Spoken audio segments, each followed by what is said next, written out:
Good morning. My name is Becca Speert, and with me here I have Seth Mansur. And this conversation is a bit of a reunion. We met in 2007 in John Gerber's Sustainable Living course at UMass Amherst. And I was a teaching assistant, and Seth was a student that year. And it's now 13 years later, and we reconnected about a year and a half ago, I believe, on a solar energy project that has since passed, but we reconnected again the other day, and we thought it would be interesting to both have a conversation about how we got where we're at, but also sustainability in the classroom and how it can be put into practicality in people's lives, no matter what career path or life path they choose. And so the conversation we're about to have is not premeditated. We're actually gonna talk about a few things that we don't know about each other yet. So it'll be exploratory for us and for you. And I think my interest is how we got the benefit out of the Sustainable Living class, how it changed our lives, and how we've kind of implemented it into all the quirks that life takes you on, the quirks and twists and turns that life takes you on. So we chose pretty different career paths, but I think that our inspiration comes from the same place of sustainability, community, strength in community, and really bringing our individual gifts out into the world. Well said. Thank you for that introduction, Becca. I could start. Let's go for it. So, the year that you met me, Seth, I was by no means a qualified teacher's assistant. John Gerber had gifted several of us the opportunity to be teacher's assistants who took the course the year before. So, we were still students at UMass as well, still figuring out our path and who we were as adults. And we were just given the opportunity to share what we learned previously in the previous course, and also to I think take on a sense of leadership, which I'm so grateful to John for so many years later, because it really set the path for me to become a coach. And if you had said to me back then that I was going to become a coach, I would have been, argumentative about it, because that's not where I was headed at the time. I was actually a geology major when you met me. And previous to that, I was in art school, and because of medical issues, I wasn't able to continue on with my craft, which was glass blowing and sculpture. So when I took the Sustainable Living course, it changed my mind completely about the geology tract and what was possible for a career afterward. It was just not what I wanted to be doing.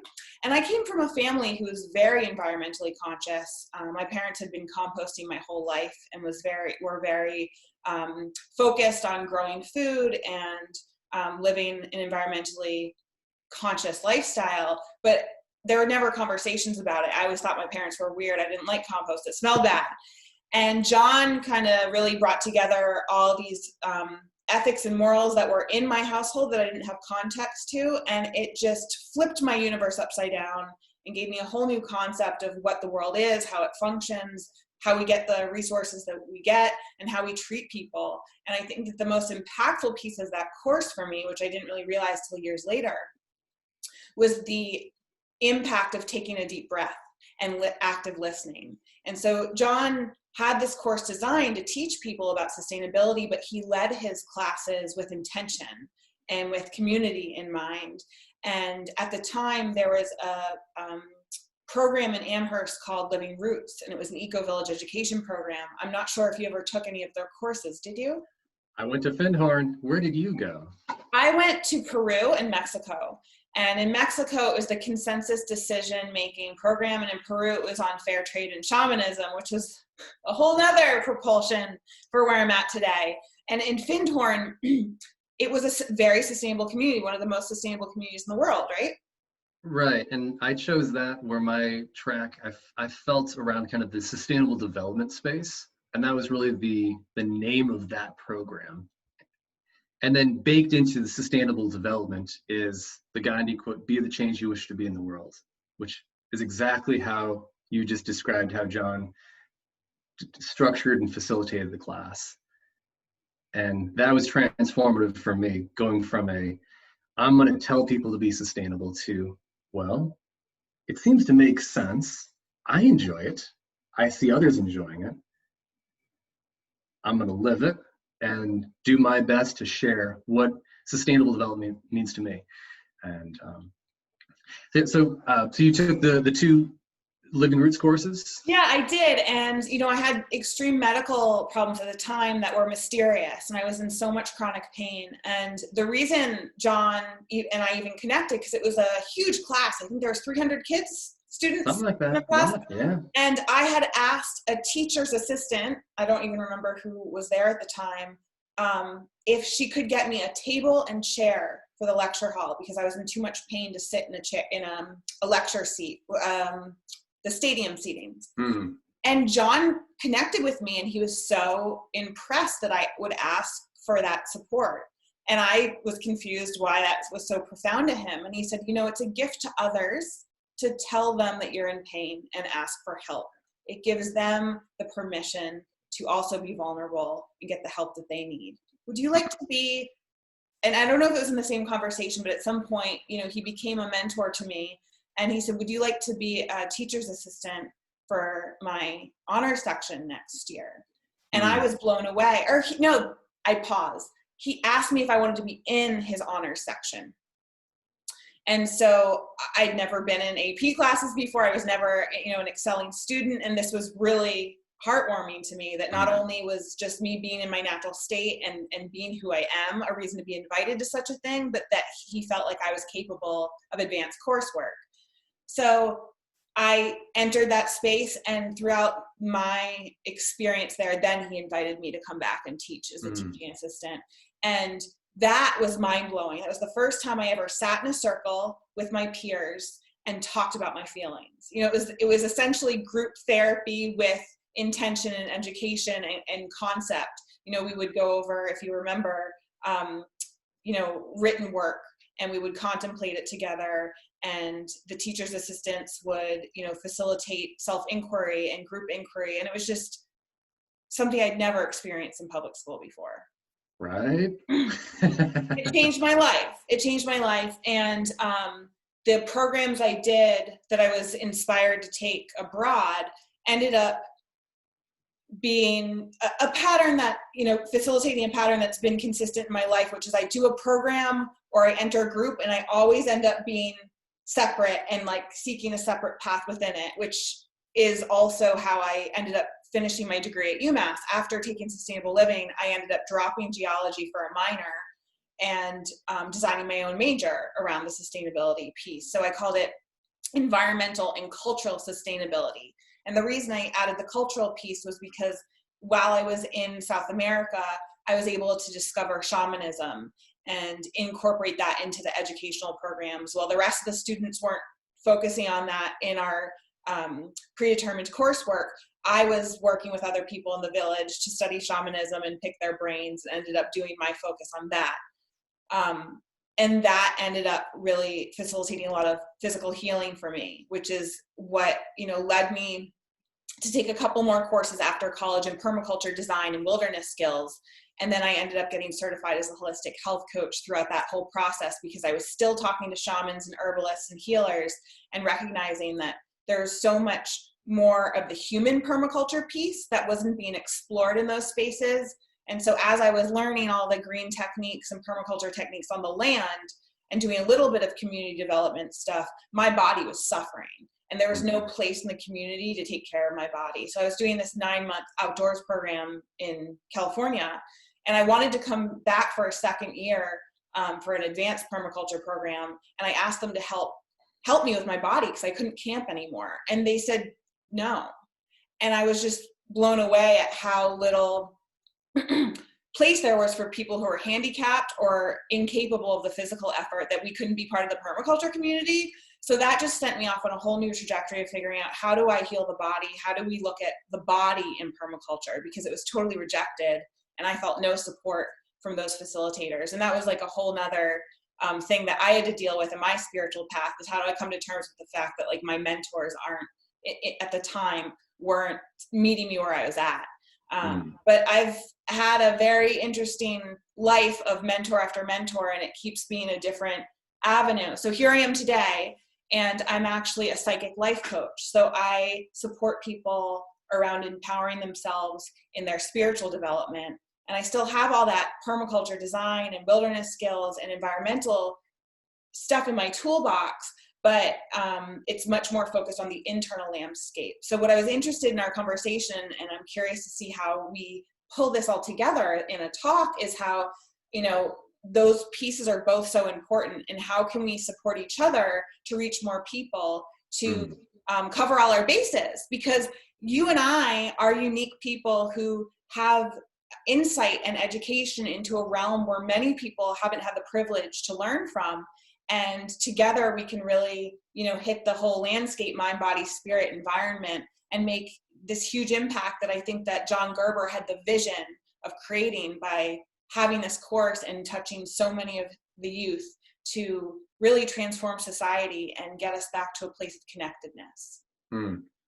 Really like what you just shared there around, and what really sparked for me is that, you know, being in the renewable energy industry, renewable energy decisions are made by human beings. And human beings, as they're out either thriving, struggling, or somewhere in the continuum, they're using energy. So it's this back and forth of the built and physical technical environment around us, and the natural environment, and then each individual human being. And for my life trajectory, I found fascination around the built space. My dad is a carpenter.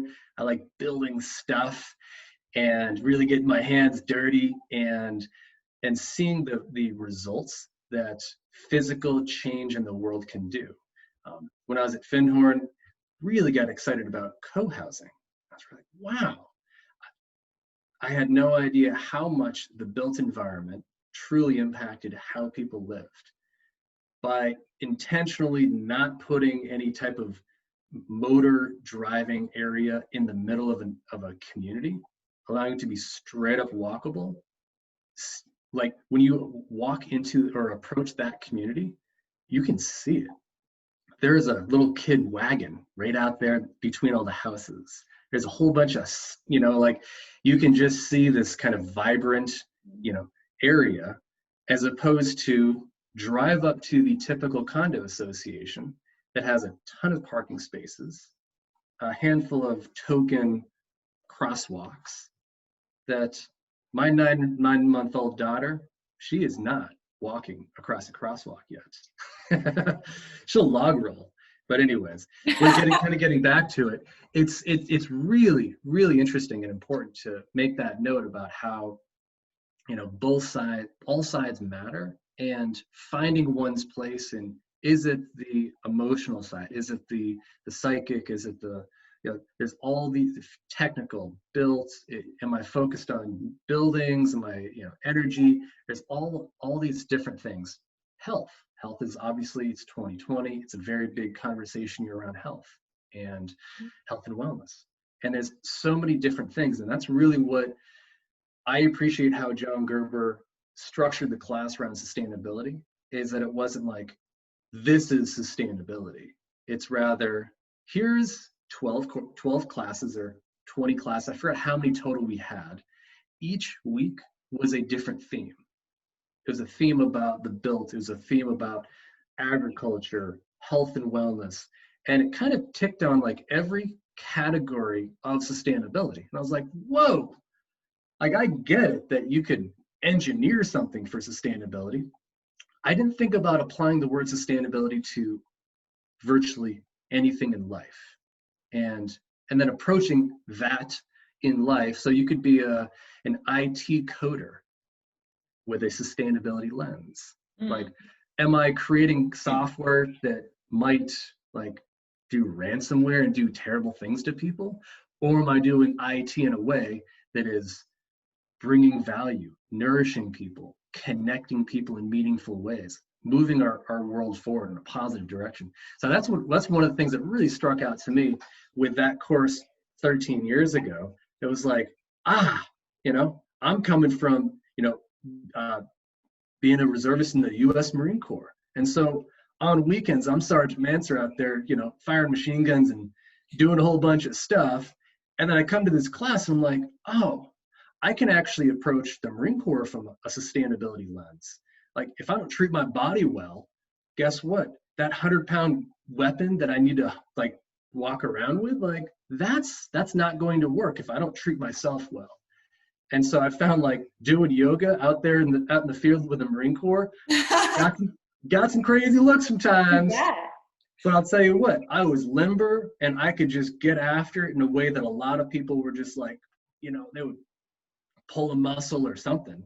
And so that was a very interesting inflection point where, as I was coming to UMass from a military angle, and then hearing this word sustainability, like, whoa, this is pretty darn cool.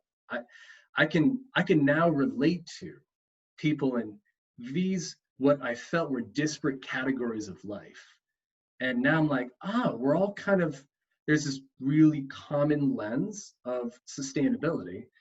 And so I guess, Becca, from that perspective, like what was one of the modules or things you recall that really stood out, as one of the topical modules in the sustainable living class?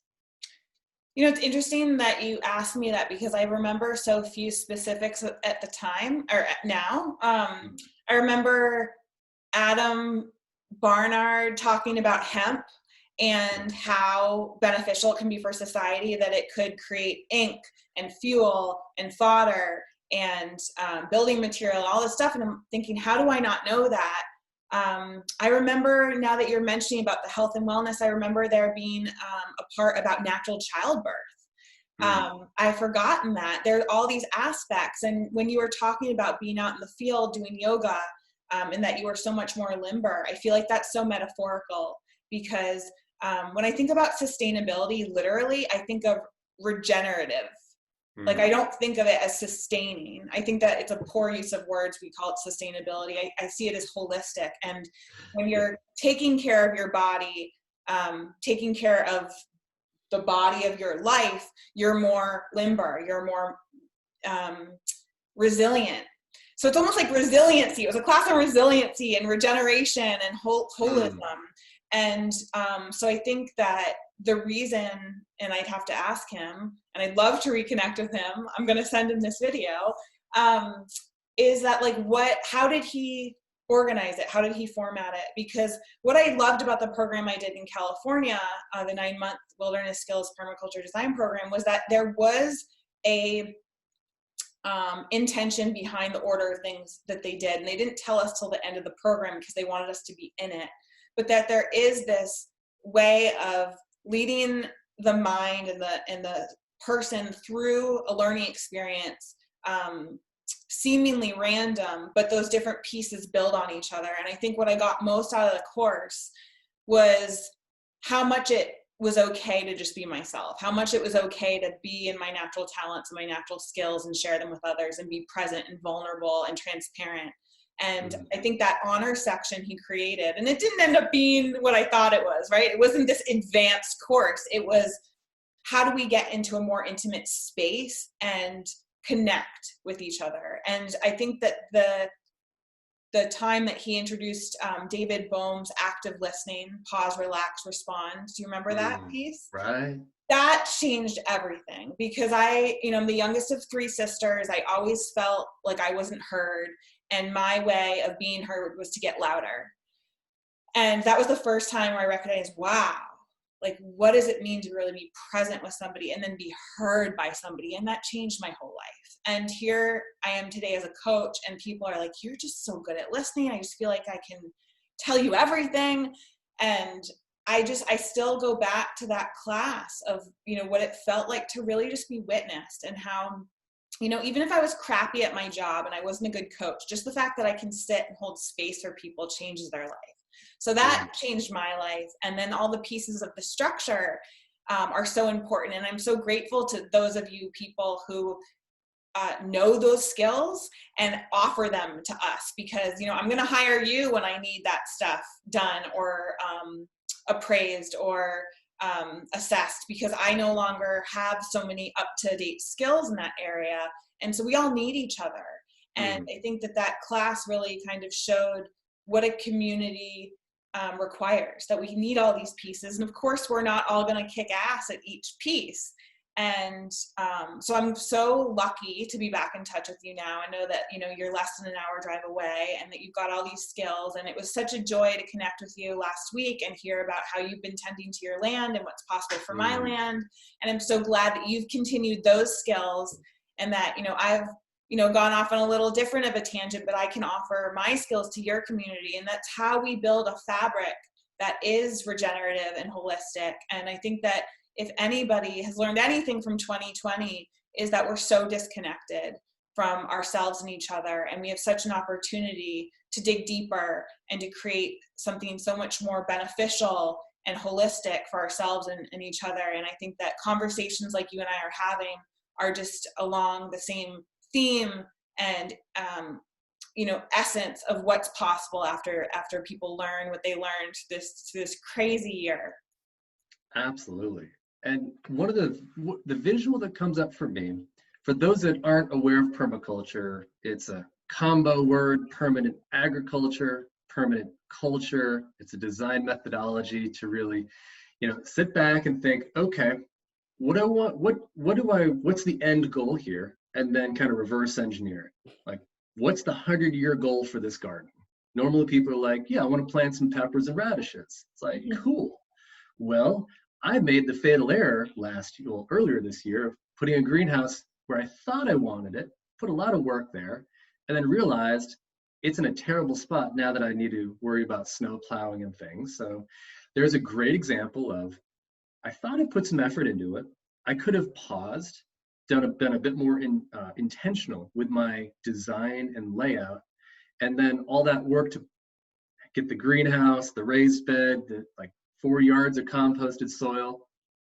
Took a lot of work to move. Now I got to move it. But what comes to mind is the permaculture concept of zones. So Zone 0 is oneself. And as much as I have a huge level of satisfaction of seeing someone's electric bill essentially go to zero, and that satisfaction of like, the energy I'm using to power my computer is from the sun. Whoa. It's amazing. But if you're mentally foggy, if you don't feel well, if you're at odds with your spouse, your love, you're like people in your life, you don't have good friendships, who cares about your electric bill, right? Yeah. The electric bill is really important. And same with organizations. Like when I work with an organization, because that's generally where I'm at in the non-residential renewable energy space, I've in my inquiries with organizations to see if it's the right time and fit for solar, battery, energy efficiency, sometimes what I find is, as I start a dialogue where the organization didn't really have clear goals, and it was a kind of a nudge for them to reflect on themselves with like, do we want to stay in this building for another 20 years?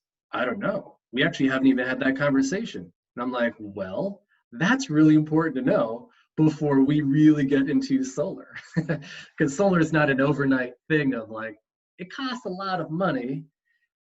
Want to make sure that this makes sense for you. Yeah.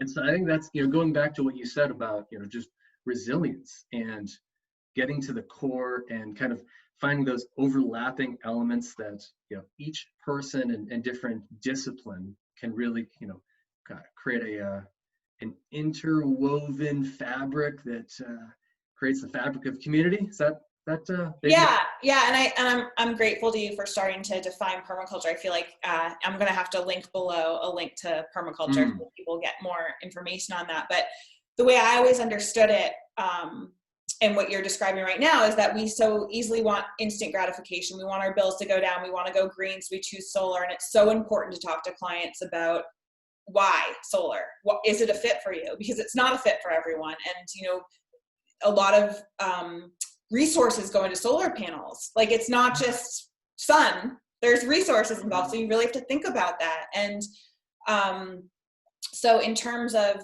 the definition of permaculture, permanent is part of that word. And I think that especially as Americans, we're so used to instant gratification and impulsive decisions and wanting what we want now and thinking about the self. And so another, I think, valuable insight from 2020 is that we need to start thinking about the global community. And so permaculture is, as you said, a design philosophy. It has a set of principles that cover whatever humans need in the environment. So it covers, food and energy and waste removal, and it should, if you're really being honest about it, include the self and the community. Mm-hmm. And so part of those design principles are, does this, contribute to more than one thing? We want things to be multifaceted and have multiple uses. We want everything to have, what's the word? Stacking functions. Stacking functions. Buzzwords. And that same with the stock market. Diversify your portfolio. Diversify the use for things. Diversify the purpose for things. And that's why in permaculture, one of the techniques is forest gardening. Because when you look at a forest, it's self-sustaining. There's multiple different tiers, and it all contributes to each other, right? The taller plants shade out the shade-loving plants, and the shade-loving plants, create nutrients for the taller. I mean, it's all a system, as is a holistic and sustainable community. And where was I going with this point? The zone zero. If we are all as strong as our weakest link, and so our life is as strong as us, and if we're not taking care of ourselves, if our cup isn't overflowing, we can't authentically and fully give to others. So same with the community, and we need to have the individuals taken care of, but with the view of the whole and thinking ahead. And so it isn't just about what food do I want right now, or what aesthetic piece do I want in my yard, or where do I want to live, but thinking holistically in terms of where do I want to be in 20 years? Does it make sense to buy this property? Or thinking much more further down the line. And so if in my coaching practice, if people feel like they want to make an impulsive decision, how will this impact the future? How is it representing your past? Like, how are you basically perpetuating old patterns that are going to maintain? And the same with landscape design. I don't know if you would agree that, you've got to look at how things have been going on for years before, fully being able to accurately assess how things can be in the future. I think I remember a mentor once saying to me, don't plant anything until you have observed a landscape for at least 1 year. That's really hard for me because I like to learn by doing. But, that wilderness program had us sitting outside every day and just observing. And I think we have to do that with ourselves too. So I'm going off on a tangent here, but I think that observation and seeing things from a bigger perspective is just as important as figuring out just the details and meeting the needs of what people want for in that moment or in that sector. Yeah, totally agree. And I mean, from a gardening perspective, was there a road through your backyard 80 years ago? And, and now there's 2 feet of soil. That's great. Top couple feet of soil. That's nice.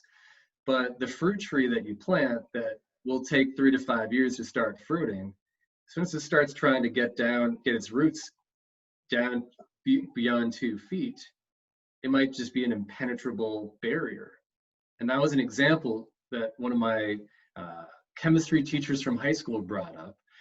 And it was a fruit orchard planted on essentially an old road. And it's like, whoops. Whoops. Now you have all these 10-year-old trees that are really unhealthy. And you take that analogy and you're like, okay, well, this individual human, right? That, Becca, you work on a lot with individuals. And in groups, well, specifically helping individuals, improve themselves. And you're like, well, exactly what you said. Where have you been? And do you have some type of a barrier in your life, kind of like that fruit tree you had? And same thing on my side with commercial renewable energy, non-residential renewable energy, where it's like, well, did you have your cousin come in and do some electrical work to do you a solid? I have seen amazing things, like an extension cord shaved off with a utility knife, plugged into the main panel of the building, and that's so unsafe. And when I see that from a technical perspective, if I open the building permit to put solar, battery, whatever, I can't close it with that kind of a code violation. So it's one of these times where I ask a bunch of questions like, what's the health of the building? What's the history of the infrastructure here? There are times when there's so much stuff to fix that I can't bake it into solar and make it all make sense. But oftentimes, there's all these little things that need to be corrected that we can help kind of bring awareness to, and then in the course of a solar project, we're correcting some really scary code violations. As one just kind of example of like, we're observing, and we're here to create a more resilient and safe building infrastructure, building environment. So I love that analogy of thinking about, just from the zone zero and from a point of observation before, like, we don't, like, when I go to my first appointment, believe me, I'm not bringing a bag of solar panels. Definitely not happening. I'm bringing an empty notebook with a pen with a whole lot of questions. And does what I have make sense? Because we're kind of coming in here to a close. Love to hear, Becca, what thoughts do you have for viewers out there that are like, okay, cool. So Becca and Seth have talked about kind of this central focus of sustainability and in each of their areas. What are some things that you found helpful as a point of agency to help people go out and really take action and improve their lives and the community around them? Well, I think my answer is going to include what flashback I had as you were just talking about the site assessments. I believe it was an exercise in the honors section in sustainable living. I think John had us draw a tree with roots into the soil. Do you remember this? And I think so. I think the assignment was to find out where the pain points are, where are the struggles, where are the things that have hurt you in the past or you struggle with or are challenges for you. I swear this was sustainable living. I think it was. And I can picture it. Keep going. We'll go with it. And so I think the point was, if we don't take care of and address the things at the root, it can fester and affect the growth of the tree. And so your question was, what can people do to take next steps? That what the question was? So I think recognizing that sometimes we need an expert or somebody with no bias or just more of a larger perspective, a detached perspective to help us with our site assessment. So whether it's emotional, spiritual, social, physical, or professional, seeking resources to help you get a clearer view. And so my invitation is for people to get a pen and notebook and start writing down questions. What can I work on this year? What would benefit me most to look at right now? And I love working with questions with people and inviting them not to come up with an answer and just to let it sit so that their subconscious can work and that the universe can work for them. Because oftentimes we get answers from other people or an email with like the title as the answer, or, a TV show, somebody will say it, a character will say it. So I love to be a facilitator of people to open up to psychic guidance and to let let the universe do its work and you just get to be this vessel of inquiry. But I think probably when it comes to landscaping and gardening and taking care of the house, maybe a little bit more of a practical approach would be more appropriate. But I think that everything we've talked about can be applicable to both fields. And it's been really fun to hear different examples and metaphors that are overlapping. And I think we could talk all day about how the metaphors are the same for the individual and the landscape. So that's fun to kind of tease apart and listen to our conversation unfold. Yeah, I really, really appreciate all you just shared, Rebecca. Really just awesome summary where, yeah, individual, where are you at? Organization, where are you at? And encourage them to bring a bunch of questions. And my toolbox of tools are guaranteed to not fix everything. Before we wrap up, let's hear, what do you have to offer professionally? What can people reach out to you for? Absolutely. So reach out to me if you have an electric bill that is generally over the $1,000 to $2,000 a month.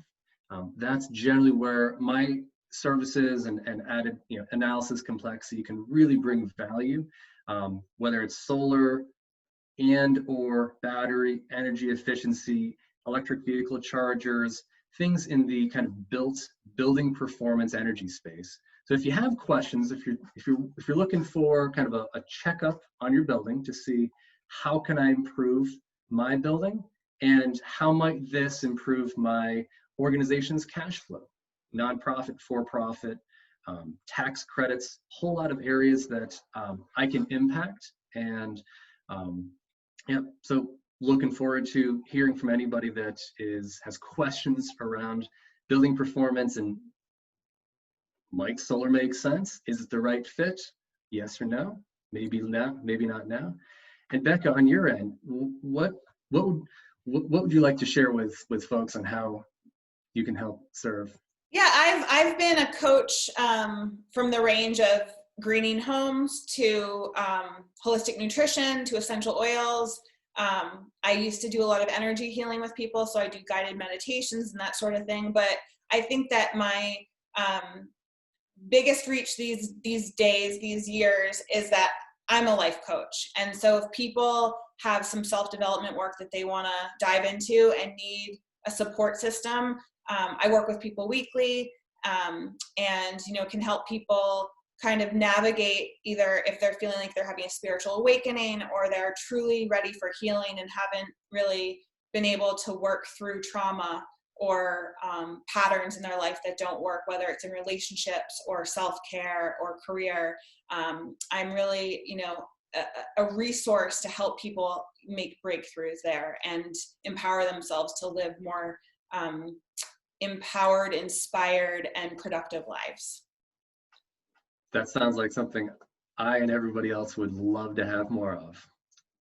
Well, thank you for sharing this time with me today. I hope that people feel inspired by what's possible with self-care and what's possible with green energy, and that we can really shift things from a lifestyle that has been quite destructive to our planet and to ourselves, and know that there are alternatives available if we just choose them.